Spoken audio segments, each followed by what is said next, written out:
Summer వచ్చేస్తుంది కాబట్టి అందరూ చాలా చల్లని కూల్ డ్రింక్స్, అలాగే చాలా చల్లని ఐస్ క్రీమ్స్‌ని ఎవరొద్దంటారు? అందరికీ ఇష్టమే గదా! ఎందుకంటే ఎండలు అలా ఉంటాయి గాబట్టి. మనం తింటున్నప్పుడు మన బేబీ మనల్ని అలా చూస్తున్నప్పుడు ఒక చిన్న స్పూన్ అన్న వాళ్ళకి పెట్టాలనిపిస్తుంది. కానీ మనసులో ఎక్కడో గిల్ట్ కూడా ఉంటుంది. అబ్బా! షుగర్ ఉన్న ఐస్ క్రీమ్ పెట్టాలా అని. ఈ గిల్ట్‌ని ఇవాళ నేను మీకు చూపించబోయే ice cream recipe completely and 100% healthy. ఎలాంటి షుగర్ లేకుండా ప్యూర్‌గా, హెల్తీగా తయారు చేసిన ఐస్ క్రీమ్. అది కూడా ఇంట్లోనే. సో, ఇంకెందుకు ఆలస్యం, ఈ హెల్తీ ఐస్ క్రీమ్ ఎలా తయారు చేసుకోవాలో చూసేద్దాం రండి. ముందుగా బౌల్‌లోకి 1/4 cup of almonds, 1/4 cup of cashews, 1/4 cup of votes. మీరు ఏ ఓట్స్ అయినా వాడొచ్చండి. నేను ఇక్కడ రోల్డ్ ఓట్స్ వాడుతున్నాను.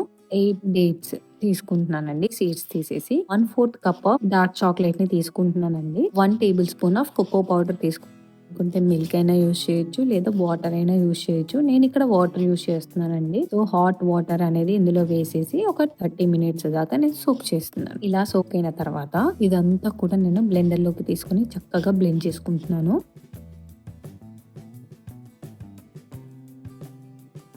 చూసారా, బ్లెండింగ్ అంతా కూడా చాలా బాగుందండి. సో ఇదంతా కూడా గ్లాస్ బౌల్ లోకి తీసుకుంటున్నానండి. పర్ఫెక్ట్ గా ఉందండి టేస్ట్. క్యాష్యూస్, బాదము చాప్ చేసి వేసి ఒకసారి అంతా కూడా మిక్స్ చేశాను. ఎందుకంటే తినేటప్పుడు మనకు మధ్యలో ఆ నట్స్ తగులుతుంటే చాలా బాగుంటుంది కదా. డార్క్ చాక్లెట్ పిస్తాస్ కూడా వేస్తున్నానండి. కొంచెం క్రంచీగా ఉంటుంది. ఇక్కడ నేను చూపించిన విధంగా క్లింజ్ వ్రాప్ ఉంటుంది కదండి, పైన మొత్తం కూడా మనం చేతితో అలా తడుతూ ఐస్ క్రీమ్ కి టచ్ అయ్యేటట్లు మొత్తం కూడా కవర్ చేసుకోవాలండి. చేసి సైడ్స్ అంతా కూడా కట్ చేసుకొని నీట్ గా కవర్ చేసుకోవాలి.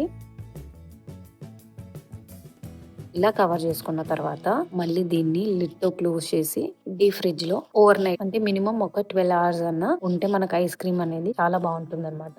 ఇక్కడ లిడ్ ని చూసారా, లిటరలీ విరిగిపోయిందండి, అంత గట్టిగా ఉంది. సో ఓపెన్ చేసి ఐస్ క్రీమ్ ఎలా వచ్చిందో ఒకసారి చూద్దాం. చాలా గట్టిగా ఉందండి, అసలు చేతికి కూడా ఏది అంటుకోలేదు. టేస్ట్ చేస్తున్నాను ఎలా వస్తుందని, ఎలా వచ్చిందో. చాలా అంటే చాలా బాగుందండి. ఒకసారి ఈ ఐస్ క్రీమ్ ని మీరు ఇంట్లో చేసుకొని చూడండి. మీరు బయట ఐస్ క్రీమ్స్ మానేయడం గ్యారెంటీ. అంత బాగుందండి.